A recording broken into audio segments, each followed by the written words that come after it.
তো নমস্কার বন্ধুরা। এবারে আমরা ডিসকাশন করব প্যাডাগজি। তো আপনারা জানেন যে আমরা প্যাডাগজির সিরিজ আমরা একটা টপিকও যাতে আপনাদের মিস না হয়।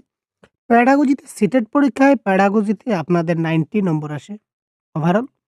তো এই আমার যদি সবগুলা ক্লাস আপনারা দেখতে পারেন, তাহলে এই 90 র মধ্যে 90 আপনারা পাবেন, সেটা কনফার্ম আমি গ্যারান্টি বলে দিচ্ছি। বাংলার পাশাপাশি বাংলা তো আপনাদের 100% হেল্প হবে একদম নো ডাউট। তো বাংলার পাশাপাশি আপনাদের ইংলিশ বলুন, অ্যাসামিজ বলুন কিংবা ইবিএস কিংবা সোশ্যাল সায়েন্সের যেখানেই প্যাডাগজি থেকে প্রশ্ন আসবে, তো এই আমাদের সিরিজটা আপনাদের কাজে আসবে। ঠিক আছে? তো অতি গুরুত্বপূর্ণ ক্লাস হতে চলেছে। দেখতে থাকুন প্রত্যেকটা প্রশ্ন এবং কারেক্ট আনসারকেও আপনারা একটু দেখার চেষ্টা করুন। তো এই সিরিজের আমাদের বৈশিষ্ট্য হচ্ছে যে আমরা কোয়েশনটাকে বাইলিঙ্গুয়াল রেখেছি। একদিকে বাংলা, একদিকে ইংলিশ। কেন রেখেছি স্যার? কারণ এই যে বাংলাটা শুধু আপনারা বাংলা ভাষার জন্য বাংলাটা দেখতে পারেন। আর ইংলিশ ভাষাটা আপনারা বাকি যে প্রত্যেকটা সাবজেক্ট, বাকি যে অন্য সাবজেক্ট রয়েছে, এই অন্য সাবজেক্টগুলাতে কিন্তু আপনাদের বাংলাতে কিন্তু প্রশ্ন আসবে না পরীক্ষায়। পরীক্ষায় আসবে আপনাদের ইংরেজিতে প্রশ্ন। তো ইংরেজিতে প্রশ্ন যদি আপনাদের সামনে থাকে, যদি জিনিসটা বুঝেন, তাহলে আপনারা অনায়াসে সলভ করতে পারবেন। তো আজকে আমরা আলোচনা করব মাত্র ২০ টা এমসিকিউ। তো এই ২০ টা এমসিকিউ দের মধ্যে কার কতটা আনসার কারেক্ট হচ্ছে সেটা আপনারা বলবেন। ক্লিয়ার ভাই? তো ১ম কোয়েশনটা স্টার্ট করি এবং আপনারা কমেন্ট বক্সে জানিয়ে দিন যে কারেক্ট আনসার কি হবে। একজন আদর্শ ভাষা শিক্ষকের জন্য সবচেয়ে গুরুত্বপূর্ণ বিষয়টা কি? The most important thing for an ideal language teacher. ভাষা শিক্ষকের জন্য আদর্শ গুরুত্বপূর্ণ ভাষা শিক্ষকের জন্য উনার সবচেয়ে গুরুত্বপূর্ণ উনি কি করবেন? He should have proper knowledge of the language literature in which he will teach. তিনি যে ভাষায় পড়াবেন সেই ভাষার সাহিত্যের সম্যক জ্ঞান থাকা উনার দরকার। He should have proper knowledge of the grammar of the language in which he will teach. তিনি যে ভাষাটা পড়াবেন সেই ভাষার ব্যাকরণ সম্পর্কে ওনার সঠিক জ্ঞান থাকা দরকার। He should pronounce the correct words of the language in which he will teach. উনি যে ভাষাটা পড়াবেন সেই ভাষার সঠিক শব্দগুলিকে যেন উনি শিক্ষক নিজে উচ্চারণ করতে পারেন। তো এই ক্ষেত্রে কোয়েশ্চেন নাম্বার 1 এর কারেক্ট আনসারটা কি হবে? নাকি উপরের সবগুলি? তো একটা জিনিস লক্ষ্য করুন, আমরা যদি ভালো করে যদি ভাষা শিক্ষা দিতে চাই বা ভালো করে যদি আমরা পড়াতে চাই, তাহলে যে বিষয়টাকে পড়াবো এই বিষয়ের প্রপার লিটারেচার নলেজ থাকতে হবে। প্রপার গ্রামাটিক্যাল নলেজ থাকতে হবে এবং প্রপার আমাদের এই যে ভাষার যে উচ্চারণ যেটা প্রনাউন্সিয়েশন, এটাও কিন্তু আমাদের প্রনাউন্সটা থাকতে হবে। সুতরাং এই ক্ষেত্রে অল অফ দ্য অ্যাবভ বা উপরের সবগুলি হবে এই ক্ষেত্রে কারেক্ট আনসার। ঠিক আছে? তারপর দেখি। এবার দেখুন কারেক্ট আনসার কি হচ্ছে, নিচের কোনটি সঠিক? আরোহী পদ্ধতি, এটা আরোহী হবে। আচ্ছা দুঃখিত। আরোহী পদ্ধতির প্রয়োগ দ্বারা মাতৃভাষা শিক্ষা দেওয়া উচিত। Mother tongue should be taught by applying in the ascending method. অবরোহী পদ্ধতির দ্বারা মাতৃভাষা শিক্ষা দেওয়া উচিত। Mother tongue should be taught by the descending method. আরোহী এবং অবরোহী এই দুটি পদ্ধতির দ্বারা মাতৃভাষা দেওয়া উচিত। একমাত্র ভাষা হিসাবে শিক্ষা দেওয়া। Mother tongue should be taught by both ascending and descending method, teaching only the mother tongue. Only the descending method is the only way to the mother tongue learner. কেবলমাত্র অবরোহী পদ্ধতি মাতৃভাষা শিক্ষার্থীর একমাত্র পথ। তো নিচের কোনটি সঠিক কারেক্ট আনসার দেখি। প্রথমে দেখুন, এখানে দেখুন একমাত্র ভাষা আর কেবলমাত্র ভাষা। এই একমাত্র এবং কেবলমাত্র অর্থাৎ অনলি। তো প্যাডাগজিতে আমরা যেখানেই অনলি দেখব সঙ্গে, সঙ্গে অপশনগুলাকে আপনি এলিমিনেট করে দেবেন। অর্থাৎ এই অপশন নাম্বার সি এবং ডি আমাদের কারেক্ট আনসার হবে না।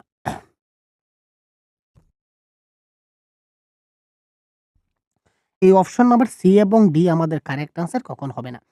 আচ্ছা, ডিসেন্ডিং অর্ডার এবং অ্যাসেন্ডিং অর্ডার মানে আরোহী এবং অবরোহী। এটাকে অন্য বলা যায় যে ইন্ডাকটিভ এবং ডিডাকটিভ। তো সবসময় আমরা কি করি? ইন্ডাকটিভ মেথডে আমরা পড়াই। ক্লিয়ার? তো মাদার টাং সবসময় আমাদের কি করতে হবে? ইন্ডাকটিভ মেথড মানে নোন টু আননোন, সহজ থেকে কঠিন। ঠিক আছে? বিশেষ থেকে সাধারণ। অর্থাৎ সহজ থেকে কঠিনের দিকে আমরা যাবো, জানা থেকে অজানার দিকে আমরা পড়াবো। ছোট্ট শিশুদের ১ম এ কি অজানা একটা জিনিসই আনবো? ১ম এই তাকে বলব এই সৌরজগৎ। ১ম এ তাকে সৌরজগৎ বলব না ভাই। ১ম এ যে জিনিসটা তার হাতের কাছে আছে ওটাকে দেখতে হবে। ঠিক আছে না? আচ্ছা, এই দেখুন আরোহী পদ্ধতি সম্বন্ধে যে ডিটেইলস এক্সপ্লেনেশন যেটা দেওয়া আছে কি বলেছে? যে পদ্ধতিতে উদাহরণের মাধ্যমে সংজ্ঞা গঠন করা হয় সেটা হচ্ছে আরোহী পদ্ধতি। অর্থাৎ ছাত্রদেরকে আমরা সবসময় কি করি? ১ম এ একটা উদাহরণ দেই।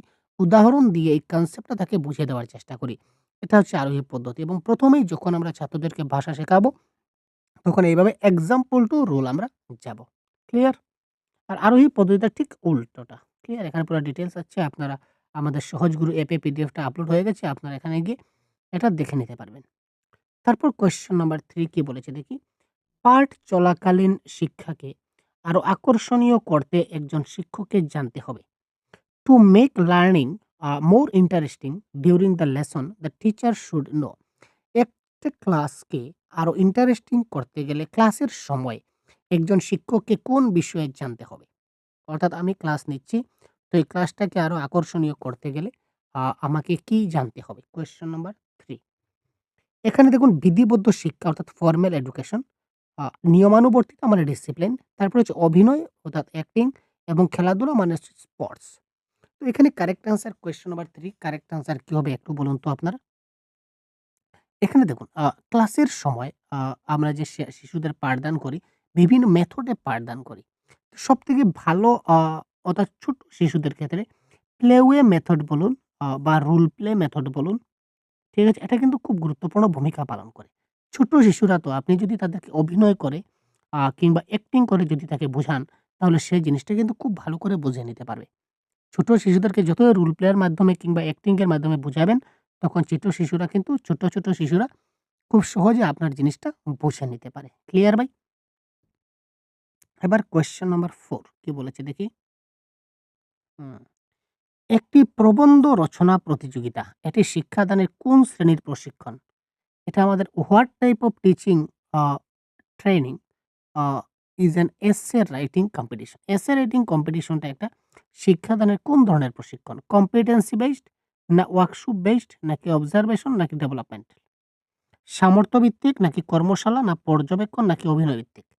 একটা প্রবন্ধ রচনা প্রতিযোগিতা। আমরা ছাত্রদের বললাম যে একটা আমরা কম্পিটিশন করব। এখানে এসে রাইটিং কম্পিটিশন হবে।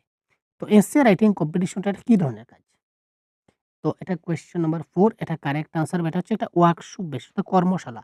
তাদেরকে আমরা ১ম এ কাজ দিলাম। তাদেরকে ওয়ার্কশপ দেওয়া হলো। একটা কাজ দেওয়া হলো। তাদেরকে ওয়ার্ক দেওয়া হলো। যে তোমরা নিজে এই ওয়ার্কটা করো, কাজটা করো।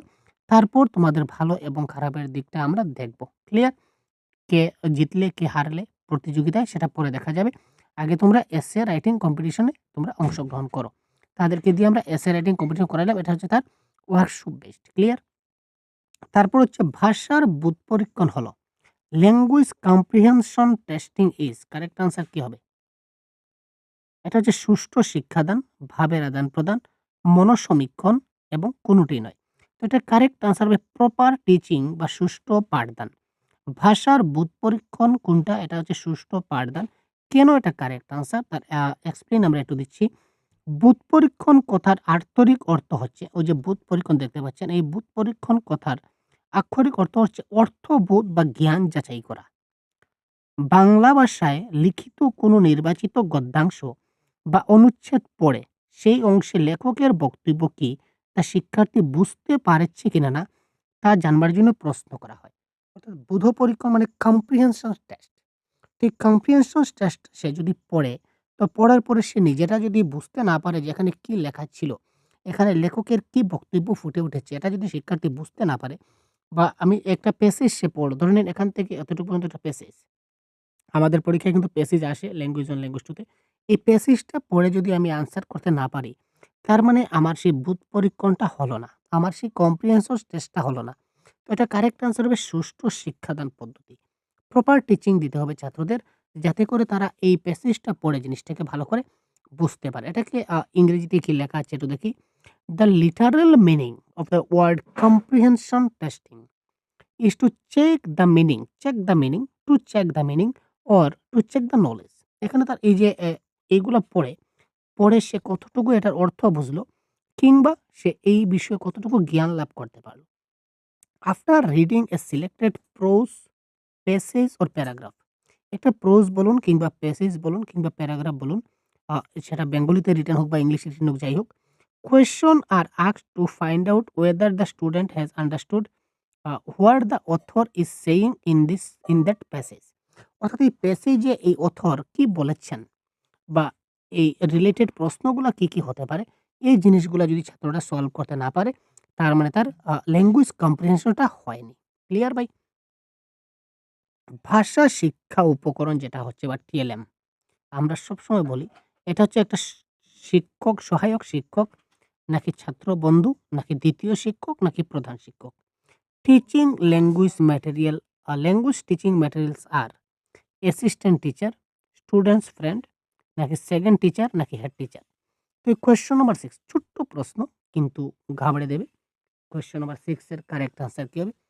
Language teaching materials. তো টিচিং লার্নিং ম্যাটেরিয়ালস বা শিক্ষণ উপকরণ মানে কি? এটা হচ্ছে আমরা শর্টকাটে যদি বলি তাহলে আমরা বলতে পারি টিএলএম, টিচিং লার্নিং ম্যাটেরিয়ালস। তো টিএলএম এর সহযোগে যখনই আমরা শিক্ষাদান করি না কেন তখন কি হয়? শিক্ষাদানটা স্বতঃস্ফূর্ত হয় এবং আমরা ছাত্রদেরকে জিনিসটা খুব কম সময়ে তাদেরকে খুব ভালো করে বুঝাইয়ে দিতে পারি। ক্লিয়ার ভাই? তাদেরকে বুঝিয়ে দিতে পারি। তো এই যে ল্যাঙ্গুয়েজ টিচিং মেথডটা হচ্ছে আমাদের সহায়ক শিক্ষক হিসাবে কাজ করে। অর্থাৎ শিক্ষকের সহায়ক। মানে এই টিচিং লার্নিং ম্যাটেরিয়ালসটা শিক্ষককে সহায়ক করে। ক্লিয়ার না? শিক্ষককে সহায় করে। অ্যাসিস্ট্যান্ট টিচার মানে সহায়কারী শিক্ষক। তো এখানে এই মুহূর্তে অ্যাসিস্ট্যান্ট বলতে এটির কথা বলা হয়েছে না এখানে। এই সহায়ক শিক্ষক বলতে আমরা যে ছাত্রদের যখন পাঠদান করব, তখন শিক্ষককে এই ছাত্রদেরকে তার কনসেপ্টটা বুঝাতে অনেক সাহায্য করবে। এই অর্থে কারেক্ট আনসার এখানে সহায়ক শিক্ষক আমরা বলতে পারি। বাকি এখানে এক্সপ্লেইন আছে আমি আগেও বলেছিলাম যে পিডিএফ অলরেডি আপলোড আছে আমাদের এই সহজগুরু অ্যাপে। আপনারা প্লে স্টোর থেকে সহজগুরু অ্যাপটা ডাউনলোড করে যদি কোর্সে জয়েন হয়ে যান, তাহলে সবগুলা পিডিএফ আপনারা পেয়ে যাবেন এক করে। আ কোনো বিশেষ সূত্র থেকে সাধারণ সূত্রে উপনীত হওয়ার পদ্ধতিকে কি বলা হয়? Uh what is the method what is the method of arriving at a general formula to specific মানে জেনারেল টু স্পেসিফিক। আমরা জেনারেল টু স্পেসিফিক এ যাব। ঠিক আছে ভাই? তো জেনারেল টু যদি স্পেসিফিক এ যাই তখন সেটাকে কি বলা হয়? সাধারণ থেকে নির্দিষ্ট, বিশেষ থেকে সাধারণে। ঠিক আছে? General formula from a specific formula অর্থাৎ স্পেসিফিক থেকে জেনারেলে। ইয়েস এখানে একটু কোয়েশ্চনটা দেখুন। এই দেখুন কোয়েশ্চন পড়তেই কিন্তু গন্ডগোল হলে আনসারটা ভুল হবে। What is the method of arriving at a general formula from a specific formula মানে স্পেসিফিক থেকে আমাদের জেনারেল যেতে হবে। তো আমরা জানি বিশেষ থেকে সাধারণে যখন যাই তখন আমাদের কি হয়? তখন সেটা হয় কোয়েশ্চন নাম্বার 7 কারেক্ট আনসার কি বলুন? আরোহী পদ্ধতি বা ইন্ডাকটিভ মেথড কিংবা অ্যাসেন্ডিং মেথড। ১ম আমরা একটা বিশেষ কিছু একটা দিয়ে যেমন আমি একটা তাদেরকে একটা মনে করুন তাকে আমি একটা কাউ দেখালাম। তো এই কাউটা কি কালার ভাই? এই কাউটা দেখো রেড। তো এই কাউ দেখো এই কাউয়ের কয়টা পাও রয়েছে? ৪ টা পাও। আমি তাকে আরেকটা বিশেষ কাউ দেখালাম। আরেকটা নির্দিষ্ট আরেকটা কাউ দেখালাম। স্পেসিফিক একটা কাউ দেখালাম। এটা কালার কি? এটার কালার হচ্ছে ব্লু। এই দেখো এটা হচ্ছে ব্লু কালার একটা কাউ। এটা দেখো তো কয়টা পাও? ৪ টা পাও। তো এবার দেখুন তাকে ২ টা কাউ আমি দেখালাম। এই রেড কাউটার পাও হচ্ছে ৪। এটা হচ্ছে কি স্পেসিফিক কাউ। এটা হচ্ছে কি? একটা ব্লু কাউ। এটাও কিন্তু একটা স্পেসিফিক কাউ। এটারও কিন্তু পা ৪। তো এবার আমি সাধারণে যেতে পারি। কিভাবে? এই দেখো এই কাউটারও পাও ৪ এবং এই কাউটারও পাও ৪। অর্থাৎ যত কাউ হবে, যত গরু হবে প্রত্যেকের পাও কিন্তু কি হবে? ৪ টাই হবে। ক্লিয়ার? তো এইভাবে আমরা এই যে বিশেষ থেকে সাধারণের দিকে যাই। এটা হচ্ছে কি আরোহী পদ্ধতির উদাহরণ। নেক্সট। একজন আদর্শ শিক্ষকের বৈশিষ্ট্য হচ্ছে The characteristics of a ideal teachers are a loud voice, a strong voice, a voice in many languages, a soft voice. উদাত্ত কণ্ঠস্বর, তীব্র কণ্ঠস্বর, নানা ভাষায় কণ্ঠস্বর, মৃদু কণ্ঠস্বর। কোয়েশ্চন নাম্বার 8 এবার দেখুন তীব্র মানে স্ট্রং সেটা হবে না। মানে তীব্র মানে হচ্ছে না। নানা ভাষায় কণ্ঠস্বর। একসঙ্গে আমি অনেক ভাষায় কণ্ঠ দিতে পারব না।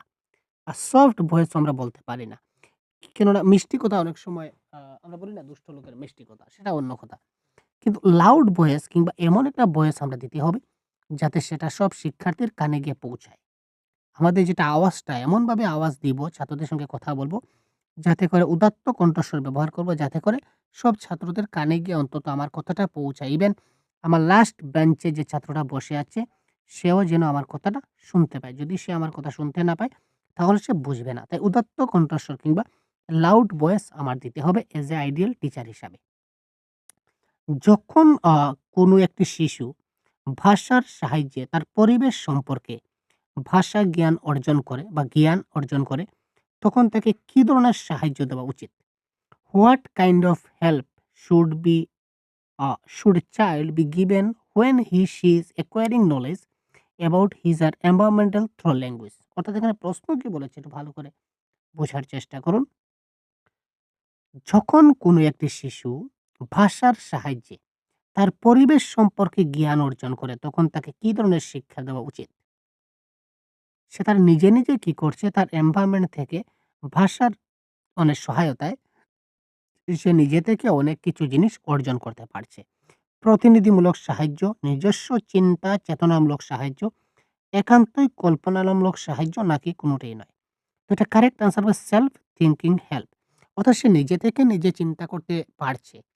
তো নিজে থেকে নিজে যখন একটা ছাত্র চিন্তা করতে পারবে, শিশু চিন্তা করতে পারবে, নিজে নিজে বুঝার চেষ্টা করবে, এর থেকে ভালো জিনিস, বড়িয়া জিনিস আর কিছু হতে পারে না।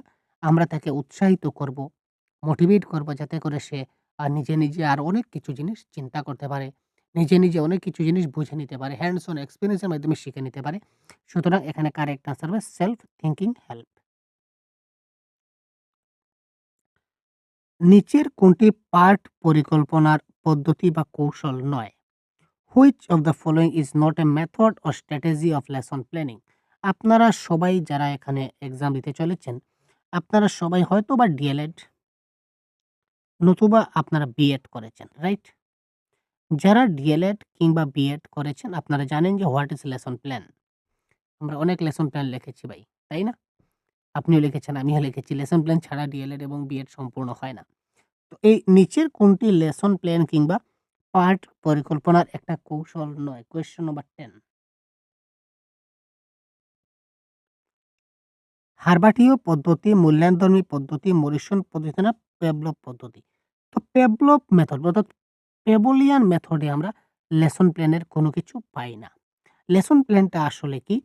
শিক্ষার্থীরা কি শিখবে, কিভাবে তা শেখানো হবে, কিভাবে তার শিখন মূল্যায়ন করা হবে, সেই সম্পর্কে শিক্ষকদের দৈনন্দিন নির্দেশনা হলো পাঠ পরিকল্পনা। ক্লিয়ার? এবার দেখুন, এখানে কিছু অ্যাডিশনাল কিছু দেওয়া আছে। আ এখানে দেখুন, জাহান ফ্রেডরিক হার্বার্ট। তিনি একজন জার্মান দার্শনিক ছিলেন, মনোবিজ্ঞানী এবং শিক্ষাবিদ। তাকে founder of pedagogy as an academic discipline হিসাবে বিবেচনা করা হয়। জিনিসটা জানবেন। প্যাভলভ কি পরীক্ষা করেছিলেন? কুকুরটির গালে বিশেষ পদ্ধতির ছিদ্র করে রবারযুক্ত কাচের নল-নালা, এগুলো আপনারা জানেন, কিন্তু প্যাভলভের যে পরীক্ষা করেছিলেন, প্যাভলভের এক্সপেরিমেন্ট বা ফ্রেডরিক্স হার্বার্টের এক্সপেরিমেন্ট, এগুলো সবগুলা কিন্তু এক্সপ্লেইন করা আছে। ক্লিয়ার? তো এবার পরবর্তী প্রশ্ন, কোয়েশ্চেন নাম্বার 11। একজন শিক্ষক যখন ছাত্রছাত্রীদের ব্যাকরণ শিক্ষা দেবেন, তখন তার প্রধান কাজ কি হবে? একজন শিক্ষক যখন তার ছাত্রছাত্রীদেরকে ব্যাকরণ শিক্ষা বা গ্রামার শিক্ষা দেন, তখন এই শিক্ষকের প্রধান কাজ কি? When a teacher teaches grammar to students, his main task will be, তখন তার মেইন বা প্রধান কাজ কি হবে? Question number 11।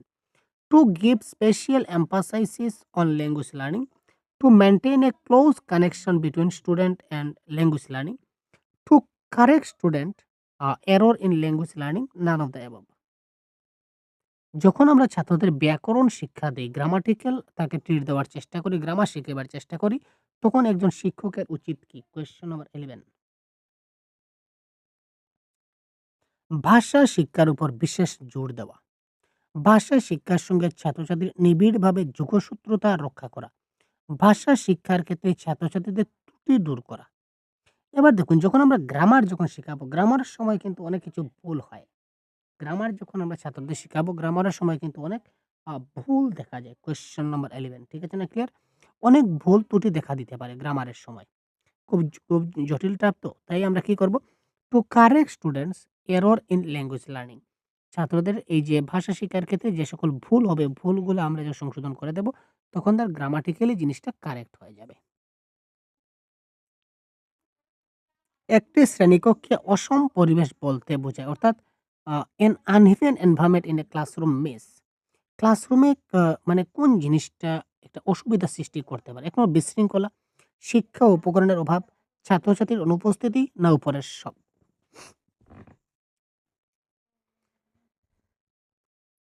সবথেকে বড় ব্যাপার হচ্ছে যদি ছাত্ররা যদি ক্লাসেই থাকে না, ঠিক আছে না?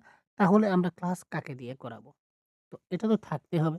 এটা কোনো আমাদের কোনো পরিবেশ নয়। বিশৃঙ্খলা ছাত্রছাত্রী যদি আমি শিক্ষক যদি ঠিকঠাক থাকি তাহলে আমি বিশৃঙ্খলা ছাত্ররা কেন করবে? সেটা তো করতে পারবে না।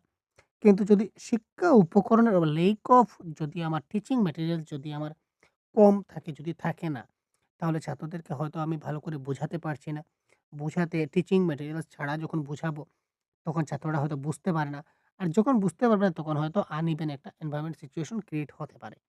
যদি টিএলএম এর অভাবে যদি আমি টিএলএম যদি এভেইলেবল থাকে, তাহলে কখনোই এই ধরনের পরিবেশ সৃষ্টি হবে না। আমি যা বুঝাবো ভালো করে বুঝালে ছাত্রছাত্রীরা বুঝতে পারবে। এখানে দেখুন টিএলএম সম্বন্ধে টিচিং লার্নিং ম্যাটেরিয়াল সম্বন্ধে পুরো ডিটেইলস এখানে দেওয়া আছে কনসেপ্ট। আপনারা হয়তো ভিডিওটা পজ করে এই জিনিসটা পড়তেও পারেন। ক্লিয়ার? কিংবা আমি তো বললাম যে পিডিএফ অলরেডি এভেইলেবল আছে। আপনারা আমাদের অ্যাপে গিয়ে পিডিএফটা অবশ্যই আপনারা ডাউনলোড করতে পারবেন, অসুবিধা নেই। তারপর দেখুন ব্যাকরণ অনুবাদ পদ্ধতিতে কোন বিষয়ে জোর দেওয়া হয়? ব্যাকরণ অনুবাদ। What is emphasised in the grammar translation method? তো গ্রামার ট্রান্সলেশন মেথডে কিংবা ব্যাকরণ অনুবাদ পদ্ধতিতে কোন বিষয়ের উপর বিশেষ করে জোর দেওয়া হবে? Question number 13। সাবলীলতা, উপযুক্ততা এবং নির্ভুলতা নাকি শোনার দক্ষতা? আমি আগেই বলেছিলাম যে গ্রামারের সময় ছাত্ররা কিন্তু বেশি ভুল করে, এরর করে। অর্থাৎ এখানে এরর এটা কারেক্ট আনসার হবে নির্ভুলতা। যাতে সে ভুল যাতে না করতে পারে। তার মধ্যে অ্যাকুরেসি যেন থাকে। ওই জিনিসটা আমাদেরকে বিশেষ করে গ্রামার ট্রান্সলেশন মেথডে দেখতে হবে। নির্ভুলতা গ্রামার অনুবাদ পদ্ধতিটা ক্লাসিক্যাল সময় থেকে ব্যবহার করা একটি প্রাচীন পুরানো শাস্ত্রীয় পদ্ধতি। এটা নির্ভুলতার উপর দৃষ্টি নিবদ্ধ করে। একটা কনসেপ্ট মনে রাখবেন। Accuracy the grammar translation method is an old classical method used since classical Times. অর্থাৎ অনেক পুরোনো দিন থেকে কিন্তু সেই গ্রামার ট্রান্সলেশন মেথডটা আমাদের ইউজ হচ্ছে। ফোকাসেস অন অ্যাকুরেসি যেটা নির্ভুলতার উপর বেস করে বা ফোকাস করে সেটা তৈরি হয়েছে এবং চলছে। আচ্ছা, ব্যুৎপত্তি হলো একটি, অর্থাৎ এটমোলজি। এটমোলজি কিংবা ব্যুৎপত্তি। ব্যুৎপত্তিটা সেটা কি স্যার? তো এটা হচ্ছে মনে রাখবেন, এটা কারেক্ট আনসার হবে the science of knowing the origin of words. অর্থাৎ শব্দের উৎপত্তি জানার যে বিজ্ঞান, এটাকে বলা হয় ব্যুৎপত্তি। অর্থাৎ কোথা থেকে সৃষ্টি হলো? ব্যুৎপত্তি মানে কোথা থেকে সৃষ্টি হলো? অর্থাৎ শব্দের উৎপত্তিটা কোথা থেকে সৃষ্টি হলো এটা জানার যেটা বিজ্ঞান, যে সায়েন্স রয়েছে সেটা হচ্ছে এটমোলজি। এই দেখুন, ব্যুৎপত্তি হলো ভাষা বিজ্ঞানের একটি শাখা যা শব্দের ইতিহাস কিংবা উৎসের সাথে উৎস মানে কোথা থেকে আসলো। Etymology is a branch of linguistics that deals with the history and origin of words. Origin of words কোথা থেকে শব্দটা আসলো? আমরা বলি না যে সাইকোলজি অরিজিনেটেড ফ্রম, ঠিক আছে? Morphology originated from, language skill the term is used from. কোথা থেকে আসলো? এটাকে বলা হয় কি? এটমোলজি বা ব্যুৎপত্তি। তরুণ শিক্ষার্থীদের কাছে এবারের প্রশ্নটা হচ্ছে, তরুণ শিক্ষার্থীদের কাছে গল্প বলা মূলত তাদের কোন ক্ষেত্রে উন্নতি ঘটায়? In which area does storytelling improve young learners? Correct answer কি হবে? কমেন্ট বক্সে আপনারা জানান। কারেক্ট আনসার কি হতে পারে?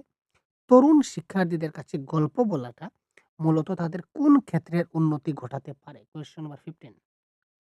লেখার দক্ষতা, কথা বলার দক্ষতা, শোনার দক্ষতা, এছাড়া গল্প বলাও শিশুদের একটি ভালো চরিত্র গঠনে সাহায্য করে।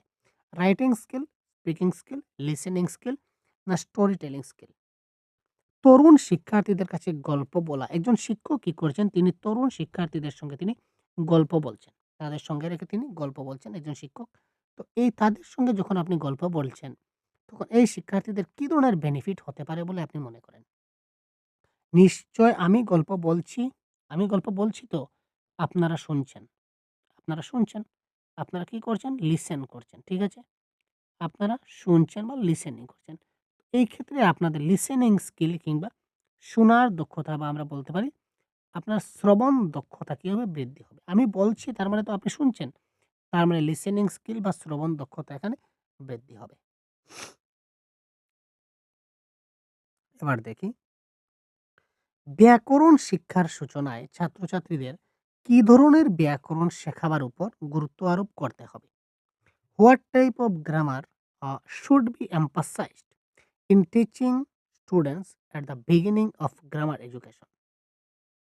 ব্যাকরণ শিখার সূচনায় যখন আমরা তাকে গ্রামার শিখাতে যাচ্ছি একদম বিগিনিং একদম শুরুয়াতে, গ্রামার শিখানোর শুরুয়াতে ছাত্রছাত্রীদের কি ধরনের ব্যাকরণ শেখানোর উপর বিশেষ গুরুত্ব আরোপ করতে হয়?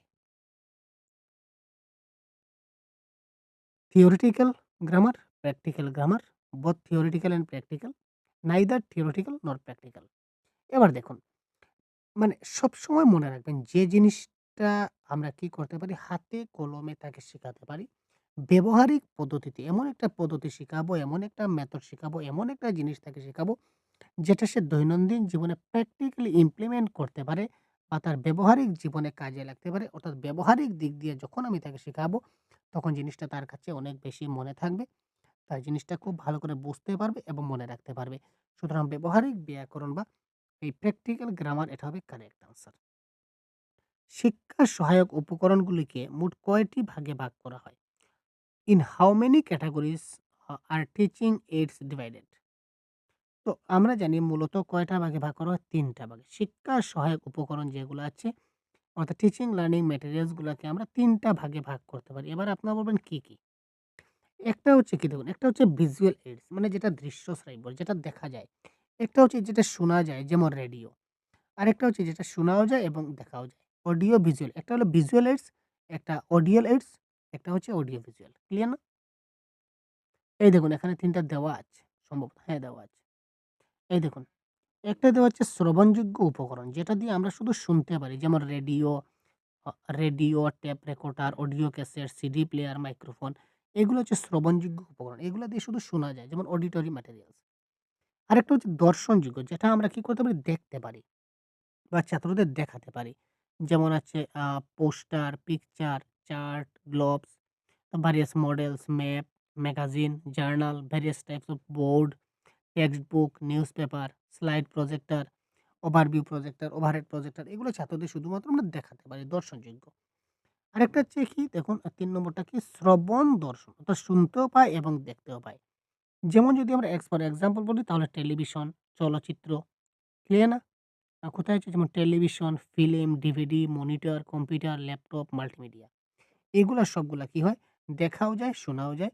এগুলা শুধুমাত্র দেখা যায় এবং এগুলা শুধুমাত্র শোনা যায়। এই ৩ ধরনের টিএলএম জেনারেলি রয়েছে আমাদের শিক্ষা ব্যবস্থায়।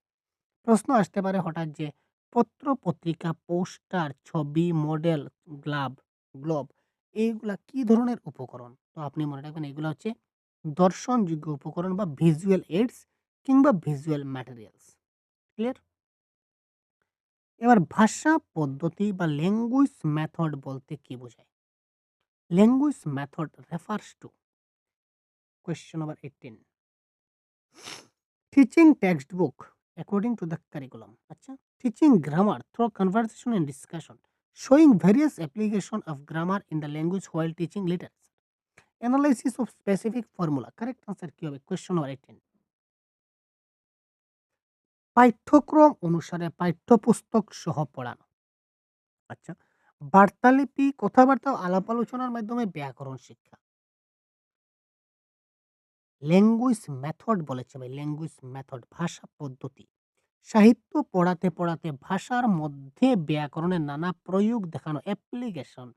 আমরা ছাত্রদেরকে এপ্লাই করা শেখাবো যে ভাষার মধ্যে থেকে সাহিত্য পড়াতে, পড়াতে ভাষার মধ্যে ব্যাকরণকে কিভাবে এপ্লাই করতে হয়। Application of the grammar in the various aspects in the teaching literature. এটা হবে correct answer option number C. শিকনের সবচেয়ে প্রথম কথাটি কি? The very first thing in learning is. শিকনের সবচেয়ে প্রথম কথাটি কি? শিকনের সঙ্গে নিজেকে মানিয়ে নেওয়া, দৃঢ়তার সঙ্গে কথা বলতে পারা, সমস্ত বিষয়কে আত্মীয়করণ করা, সমস্ত বিষয়কে বর্জন করা। কোয়েশ্চেন নম্বর 19 এখানে দেখুন আমরা সব বিষয়কে কি বর্জন করি? সবাই সব কথাকে আমরা বর্জন করে নেই? মানে সবকে আমরা অ্যাভয়েডিং করি? না। আমরা সব বিষয়কে আত্মীকরণ করি। যখন আমরা শিখি তখন শিখনের ১ম কাজ হচ্ছে আমরা সব বিষয়কে আমরা আগে অ্যাসিমিলেটিং করি। অ্যাসিমিলেটিং অল সাবজেক্ট সমস্ত বিষয়কে আমরা কি করতে পারি? আত্মীকরণ করি। ল্যাঙ্গুয়েজ অ্যাকুইজিশন এবং ল্যাঙ্গুয়েজ লার্নিং এর চ্যাপ্টারে আপনারা খুব ভালো করে দেখেছেন। তো আজকের ক্লাসের এই সর্বশেষ প্রশ্ন, শিক্ষার্থীদের অনুবাদ শেখানোর জন্য নিচের কোন ভাবে পাঠ পরিকল্পনা করা যেতে পারে? In which following in which of the following ways can lesson plan be made in teaching students translation? শিক্ষণ কৌশল, শিক্ষণ পদ্ধতি, উপকরণের ব্যবহার যখন আমরা শিশুদেরকে কোনো কিছু শেখাবো, তখন আমরা টিচিং স্ট্র্যাটেজি ব্যবহার করতে পারি, টিচিং মেথড ব্যবহার করতে পারি বা ম্যাটেরিয়ালস ব্যবহার করতে পারি। কারেক্ট।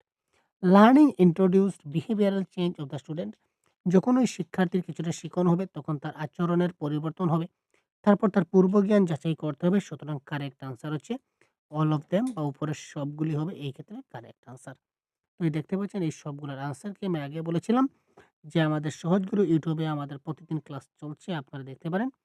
আমাদের সহজগুরু অ্যাপ রয়েছে, অ্যাপে আপনারা ক্লাসও পাবেন, মক টেস্ট পাবেন, ক্লাস, মক টেস্ট, তারপর নোটস, ঠিক আছে? Live class, recorded class, mock test সবগুলা ডিটেইলস আপনারা পেইড কোর্স আপনারা এখানে পেয়ে যাবেন। তাছাড়া অনেকগুলা ফ্রিতে দেওয়া আছে, আপনারা দেখতে পারেন। তাছাড়া আমাদের সৃজন গুরুজি আরেকটা ইউটিউব চ্যানেল আছে, আপনারা যেমন দেখতে পাচ্ছেন ক্লাসটি। তো সৃজন গুরুজি ইউটিউব চ্যানেলে আমরা প্রতিদিন আমরা ক্লাস প্রোভাইড করি বাংলা ভাষার জন্য গুরুত্বপূর্ণ সিলেবাস ভিত্তিক ক্লাস আমরা এক, এক করে দিতে থাকি। তো আপনারা শুধুমাত্র একটু সময় দিন, দেখতে থাকুন এবং পরীক্ষায় একটা ভালো নম্বর নিয়ে আসুন। ঠিক আছে ভাই? তো আজকে এই পর্যন্ত বিদায় নিলাম। পরবর্তী অন্য একটা ক্লাসে খুব শিগগিরই আপনার সঙ্গে কথা বলব।